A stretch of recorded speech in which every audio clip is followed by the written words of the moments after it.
We're going to talk about the market update.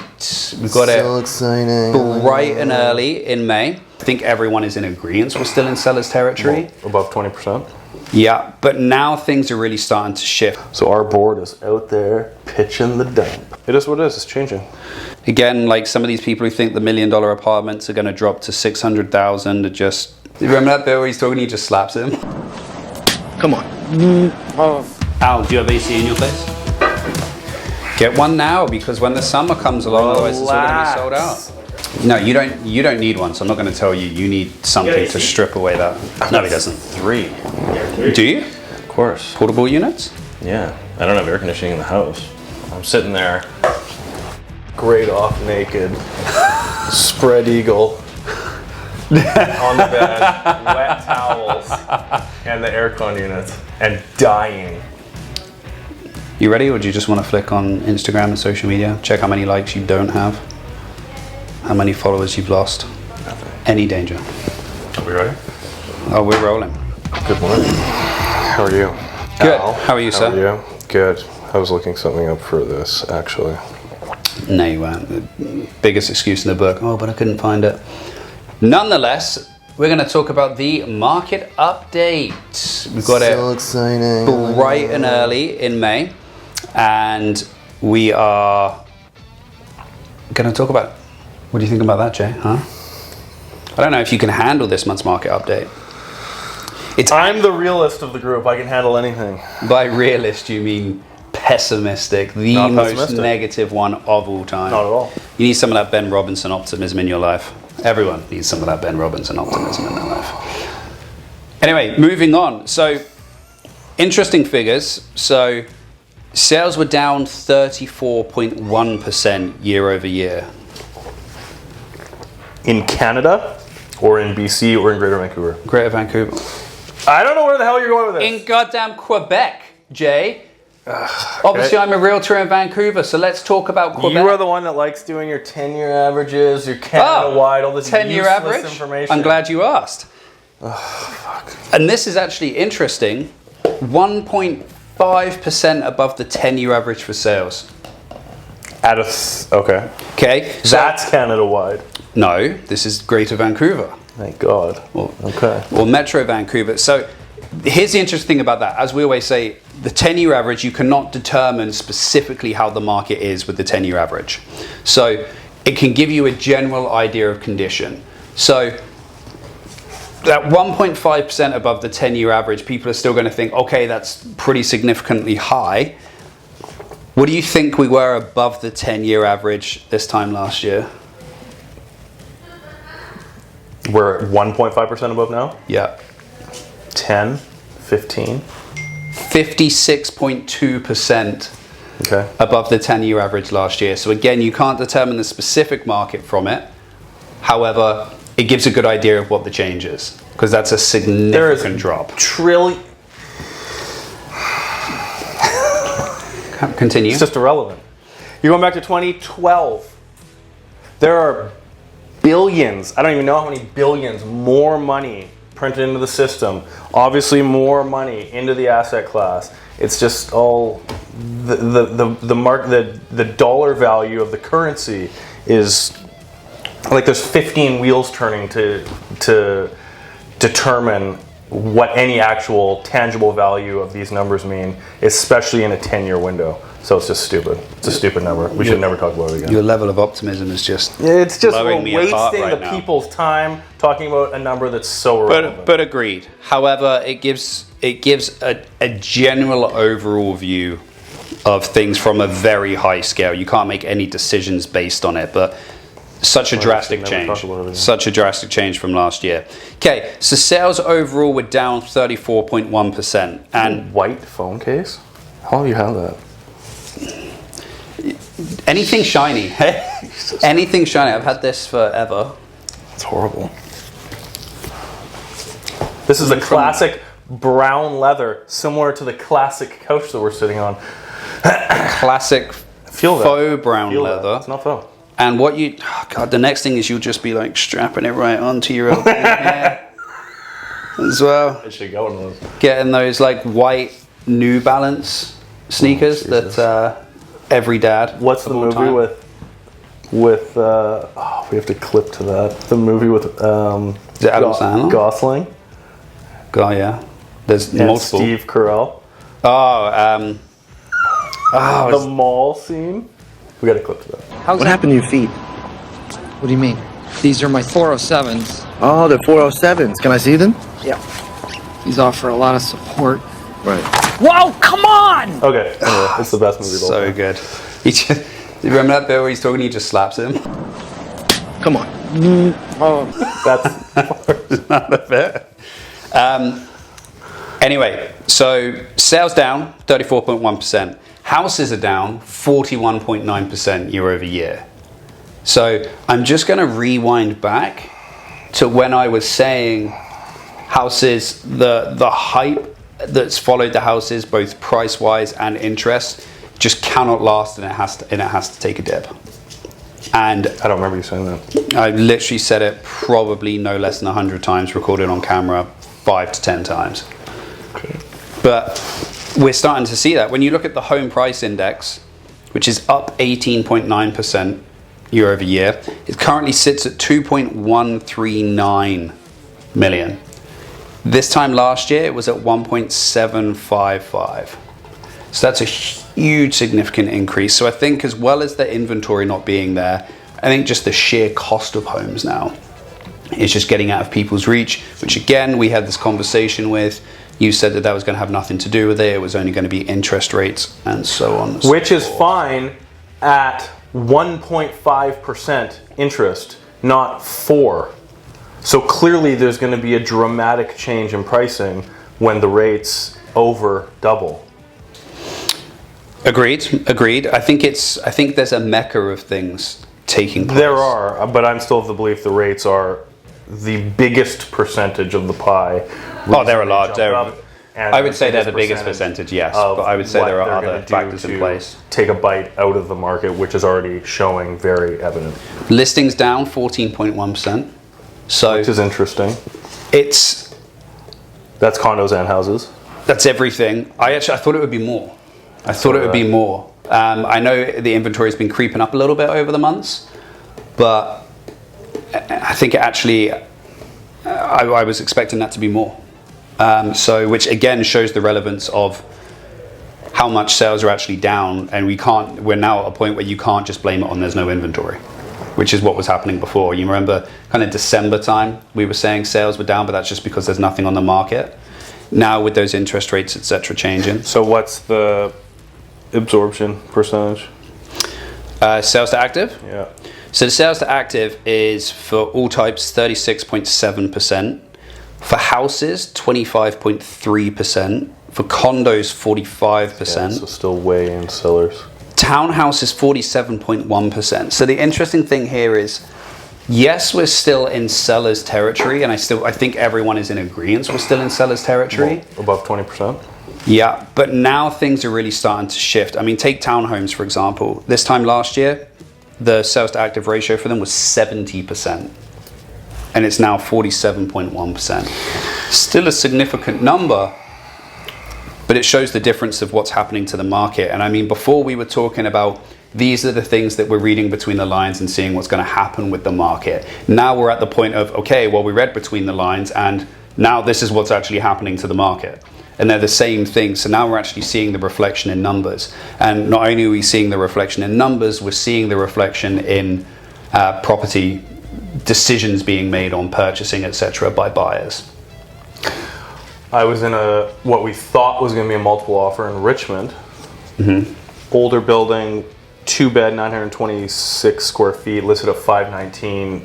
Tons and tons of work done on this building, so there's plenty of peace of mind that there's no big assessments or anything like this coming. Anyway, everything else in the building, end of last year and up to March, had sold basically for the same units, give or take some work, at $530,000. So they were listed arguably under all the comps, and we were the only offer, and we got it at 519. So that's like rentals in the building, first time buyer applicable, investor applicable, and under 550,000 for almost 1,000 square feet. No multiples. So the urgency has cooled. I still think we're gonna, when this starts to happen, people are very quick to say, okay, well, when are prices going to be realistic or more realistic? That isn't going to happen for a while, in my opinion. A lot has to happen for that to change, because people simply just say, well, I wanted this arbitrary number, and if I don't think I can get it now, then forget it. I think where we can say the pricing is going to change. I think if you're looking at those Fraser Valley detached houses, I still think that they're still at inflated prices, but I don't think they're the same as they were before. And the reason beyond that, and I know you hate this because you always say the market is what it is, but I think there was a period where, you know, some of these homes were going for like 1.75, 1.7, 1.65. And I think that was just purely because the heat of the market, and they were actually paying more than what the market was saying, just because of the lack of inventory and how busy that was. I think that period for those types of homes is not there anymore. So you're going to be looking to get more realistic figures, but I think that will come down further. I agree, but I think, and yes, the climate of how those prices were achieved was exactly that. And when stuff was going on out there, it was quick and it was pacing very well in in that direction. But as everyone knows, real estate's a long-term game. So if you're buying for 10 years, it's irrelevant. Yeah, and so I think when it comes to sellers, now becomes the interesting time in our jobs, because there's that expectation change. Sellers never want to believe. I'm going to have that exact phone call as soon as we get out of this. Sellers never want to believe that the market has changed, that they've missed the market, that they've left money on the table. And so we're now at the point where a lot of the times you're looking at comparables, and you can give those comparables a shot in terms of your pricing, but it maybe doesn't sell. And the market doesn't mean the market's going to be receptive to said comparables. Exactly, because you're basically, those comparables are at a much more over-heightened time. And some of them will sell, some of them will not sell. But if that does happen and you do go that route and it doesn't sell, that's why. It's because that heat that was pushing the market up and those prices that were achieved with those comparables was a different market. Now, because there are so many other things at play when it comes to the interest rates, demand, etc., it wouldn't surprise me now if we start going into this phase where what always happens at this point is sellers are expecting top dollar, buyers are expecting a discount because they think the market's coming down. And time is not on the side of the sellers anymore. No, exactly. It's not. The amount of conversations we have when it's a hot market and they're like, oh, well, I'll just wait a year and it'll be up even more. And it's like, okay, it's always going up. Buyers are saying the exact opposite. Yeah, wait a year it's always going up until it's not. And then the same when it's always going down until it's down. You can click on some YouTube videos of Vancouver real estate and you'll find a decent amount of comments for people over the last 10 years claiming it's going to drop 40%. And they're back. Still hasn't. Yeah, they go quiet during the really busy times. It's interesting that, hey? But that's kind of where we're sitting at right now. The numbers are really starting to show now. I mean, it's pretty obvious that things are changing. It's being very well documented. The numbers are very easy to read. It's not now reading in between the lines, and I think that's going to adjust even more. But again, to your point, it's adjusting, but it needs to adjust and be there for such a decent amount of time before we actually start seeing the impact on prices coming downwards. But if you're a seller out there looking to still sell and have record numbers, it's probably not going to happen. Fair to say? Agreed.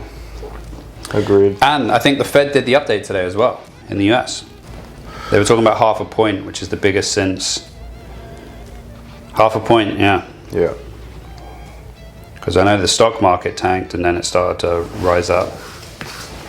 First time since 2000.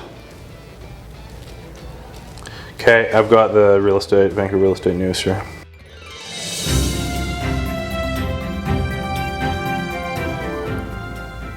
Why even falling prices won't make housing affordable anytime soon? Okay. Depending on the context of that, I would agree. Just got off the phone before we got on here. Guy's got $1.5 million down payment, makes $90,000 a year, can only borrow $500,000. no matter how much your down payment is, your debt servicing is still the applicable key. So that's exactly, again, a run-on from that. Had the best years of the Greater Vancouver real estate. Fail. Don't care. Because, I mean, if you look at it, it's easy to say that housing has never been as expensive as it is now in Vancouver. And yes, that's because the actual rise of the cost of the home. But now when you factor in the interest rates that you're paying, somebody paying $2 million for a home and having a mortgage at 2% interest versus somebody paying $2 million for a home and now having a mortgage at 4%, that $2 million is more expensive to the person with 4%. So I think that's why we're also going to see a slowdown because of those interest rates, it's made it more expensive. So even when you look at the decline in the price that I would assume that article is talking about, the borrowed money is that much. The borrowed money is that much more. So you need it to come down significantly enough that it's counters that, going to counterbat and that's exactly what the Bank of Canada is trying to do, right? Get that balance, but it's never quite. They don't give a shit. Jay McInnes optimism is just the biggest point of the whole we're the most expensive city in the world. It is the difference between the housing prices and general incomes in any given city. So that equation, which they consistently use to say we have the most expensive, is not changing anytime soon.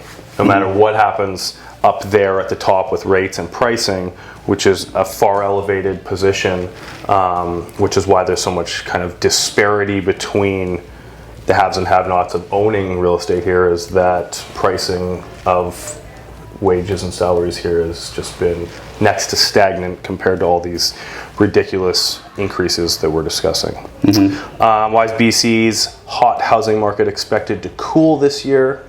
Metro Vancouver home sales fell in April, said Real Estate Board. Home sales across the Lower Mainland dropped steeply in April, says Real Estate Board. So our board is out there pitching the dump. And it's happening. They speak the truth. It is what it is. It's changing. It is changing. Again, it remains to see. I think people always overestimate how much it's going to drop. They wish. Yeah. And it dropped more. Again, like some of these people who think the $1 million apartments are going to drop to 600,000 are just the reasoning behind it is just fantastic. It's fun to watch. The fables and the stories that get spun are just entertaining for days. But now we're going to be going into that. Well, in the next 3 to 6 months, we're going to be really heavy in that transition period where buyers start to see more of an opportunity than sellers. Sellers don't want to let go. Buyers don't want to move too early. And we kind of do this dance. But it's the same thing with buyers. Okay, we're going to be patient and watch the prices fall. At the same time, we're going to hope that the prices of the money we need to borrow doesn't climb too. So it's always one or the other. Rates are going down. I can get cheaper money if I wait, but the prices are going up. Yeah. But I think the velocity of the market, obviously, is always more than the money. Yeah, I think as well. Percentage increase. Something that gets overlooked easily in a way. Which takes me back to, as soon as you can afford it, just buy it. Yeah. The equation is... But the affordability aside, I'm glad the market is slowing. Not just about housing prices getting ridiculous and whatnot, but from a diligence standpoint, I think it's needed. I mean, the amount of first-time home buyers that their first time in the market have had to go in subject-free have been probably massively panicking. People that have, I'm sure, bought houses that need work done to them and have had to go subject-free. Not only go subject-free, they've had to go through a huge amount of savings. So from a standpoint of actually being able to do your normal due diligence of... A non-flying market is way better for everyone. Even as a listing agent, I'd prefer a slower market. It's great getting subject-free offers thrown at you and all this, but it's generally speaking, obviously we work with buyers and sellers, for lack of better words, levels of what has to go on to get everything done, and everything's crammed in, and showings are crammed, and diligence, like you're saying, documents, inspections, yes or no, financing, yes or no, those question marks of, are we going to get that pre-approval? after it's all said and done. Yeah. It's just not that type of way like more mental stress. Yeah, it's just a toned down market is just a lot more welcomed, I think, for 99% of people. Yeah, and I think things will change because I guess it will change when it comes to terms renew, but what those mortgage payments are going to look like at that point, how significant a change that is going to and I believe that's when you're going to start to see, 40%, 60, all this is stupid, I think, but the bigger percentage increases from comparables is when, if and when, and we still haven't seen a huge amount of this since I started. I haven't really seen you've seen like foreclosures very seldom sprinkled throughout the market. So nothing has been big per se on that front. But I think the only way you're going to start to potentially see those issues that people run into is when rates, if they continue to run and those terms run out and someone just so happened to not have a pay increase in the last 5 years, or just so happens to take a decrease or lost a job, or there's a circumstance. Yeah. So it'll be interesting. I think that circumstance could happen more with how much people have had to push themselves in this current market. State of the economy. That's why a really busy market is not very fun because of those other reasons as well. Like there's what that does on the end of it and what it forces people to do to even get into the market. I mean, can you imagine you were trying to save money aside with outrages increasing like this time last year, and you're like, okay, we're going to take some more time to put some more money down, and it's like, oh, hang on, the home price index has actually gone up 400,000. So if you'd saved like an extra 400,000, essentially you've broken even, right? And so that's why it's not necessarily too good, and that would be, unfortunately, I think, bad times. Interestingly enough, though, I saw the other day, and I've heard about this, but I've never put it in practice. I don't know if I told you about this. Somebody had put on a multiple offer situation, and they had said, please include inspection with all offers. So either A, they knew something was up. They didn't want to get sued after that. Okay, I was going, A, they're thinking, this place is so good, I can't wait till the inspection comes back with, this place is perfect. B, no, there's something wrong, and they're just trying to cover themselves. Because I've heard it spoken about before, like, oh, maybe you want to protect your sellers by making sure that there's a subject to an inspection on there. And it's one of those things which in theory sounds very good and well practiced, but it's not something generally speaking in practicality it never gets put on. Sellers, if they don't have to do an inspection, usually they're over the moon. But there's also the latent defect document that you're supposed to legally sign if there's an issue, and there was nothing of that. So that's why I'm curious. I'm like, maybe this guy's just trying to pioneer a new path of safety and security through the market.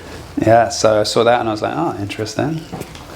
But I think that rounds us up for the update. We're heading into the summer now, even though the weather this week doesn't show it. But typically things start to slow down more, and with any luck it will continue to do so, and we'll have a bit more inventory come.